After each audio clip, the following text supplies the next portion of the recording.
Finally সোনার হরিণ আমিও পেয়ে গেলাম। সেই সাথে স্বপ্ন পূরণ হয়ে গেল। প্রত্যেক ইউটিউবার এই লেটারকে সোনার হরিণ বলে।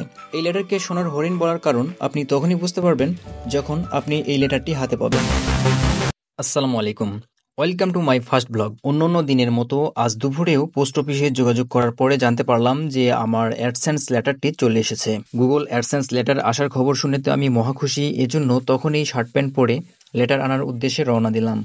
আমি যেহেতু দুপুরবেলায় রওনা দিয়েছিলাম, সেজন্য রাস্তায় তেমন মানুষজনও নেই, সেই সাথে গাড়িও নেই। তার মধ্যে গ্রামের রাস্তা, সহজে গাড়ি পাওয়া যায় না। সেজন্য হেঁটে হেঁটে চলে যাচ্ছি মেন রোডের উদ্দেশ্যে। গাড়ি পাওয়া যাক কি না যাক, আমাকে তো যাইতেই হবে, যেহেতু আজকে আমার খুশির দিন, আমার অ্যাডসেন্স লেটারটি চলে এসেছে। অবশেষে আমি মেন রোডের কাছাকাছি চলে আসলাম। সামনেই হচ্ছে আমাদের মেন রোড। তো যেহেতু এখন দুপুরবেলা, মেন রোডেও সম্ভবত অ্যাভেলেবেল গাড়ি পাওয়া যাবে না। আমাকে গাড়ি পাওয়ার জন্য বেশ কিছুক্ষণ অপেক্ষা করতে হবে। তার মধ্যে প্রচণ্ড গরম পড়ছে। এই গরমে হয়তো সবাই বাইরে বের হয়নি।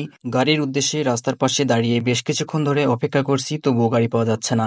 এদিকে তো আমি গরমে পুরাই অস্থির, যেন বাংলাদেশে বসেই সৌদি আরবের আবহাওয়া পাচ্ছি। প্রায় 10 থেকে 15 মিনিট অপেক্ষা করার পরে একটি ভ্যান পাইলাম এবং সেই ভ্যানে উঠে চলে যাচ্ছি পোস্ট অফিসের উদ্দেশ্যে।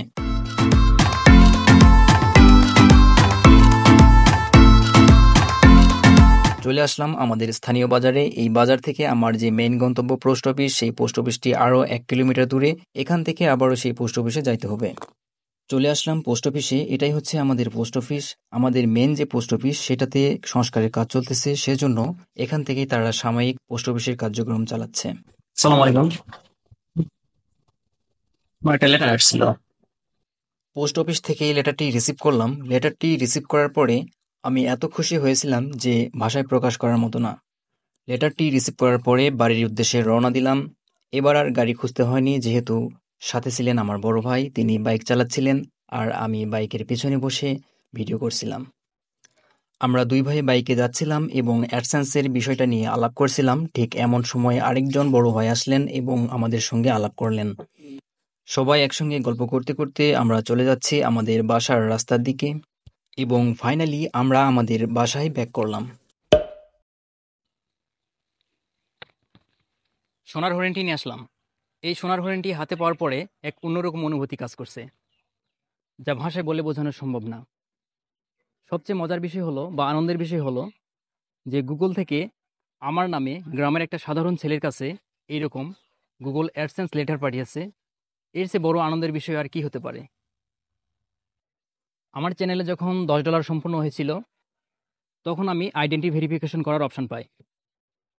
দেন আইডেন্টি ভেরিফিকেশন সম্পূর্ণ করি। আইডেন্টি ভেরিফিকেশন সম্পূর্ণ করা হলে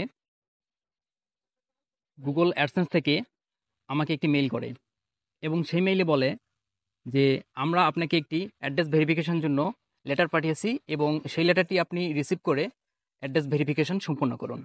মেইলটি আসার পরে আমি কনফিউশনে ছিলাম যে এই লেটারটি আমি কবে পাবো, কবেই বা আমার অ্যাড্রেস ভেরিফিকেশন সম্পূর্ণ করব। মেইলটি আসার 4 থেকে 5 দিনের মধ্যে আমি পোস্ট অফিসে গেলাম এবং পোস্ট অফিসে গিয়ে চিঠি বিলির দায়িত্বে যিনি থাকে তাকে বললাম যে আমার গুগল অ্যাডসেন্স থেকে একটি লেটার আসার কথা, সেটা কি আসছে কিনা। তিনি লেটারগুলো চেক করলেন এবং বললেন যে না, আপনার লেটার আসে নাই। তারপরে আমি তার নাম্বারটি নিলাম এবং নাম্বারটি নেওয়ার পরে আমার ফোন থেকে তাকে একটি গুগল অ্যাডসেন্সের লেটারের একটি ছবি আমার ফোনে ছিল, সেই ছবিটি তাকে দেখিয়ে বললাম যে এরকম একটি লেটার আমার নামে আসবে, যদি লেটারটি আসে আমাকে ফোন করে জানায়েন। তারপরে এভাবেই কন্টিনিউয়াসলি তার সঙ্গে যোগাযোগ চলতে থাকে। এভাবেই চলে যায় 15 থেকে 20 দিন, তবুও লেটারটি আসে না। তারপরে 25 দিনের মাথায় আমি তার সঙ্গে যোগাযোগ করলে তিনি বলে যে হ্যাঁ, আপনার লেটারটি আসছে, আপনি নিয়ে যান। তারপরে আমি লেটারটি আসার খবর শুনে তো আমি মহা খুশি। তারপরে রেডি হলাম এবং পোস্ট অফিসে গিয়ে লেটারটি রিসিভ করলাম, দেন লেটারটি নিয়ে আসলাম। এভাবেই মূলত লেটারটি আমার হাতে পাওয়া। আর পরিশেষে নতুন কন্টেন্ট ক্রিয়েটরদের জন্য একটি কথাই বলতে চাই, ধৈর্য ধরে কাজ করুন, ইনশাল্লাহ সফলতা আসবেই। আজ না হয় কাল, নয়তো পরশু।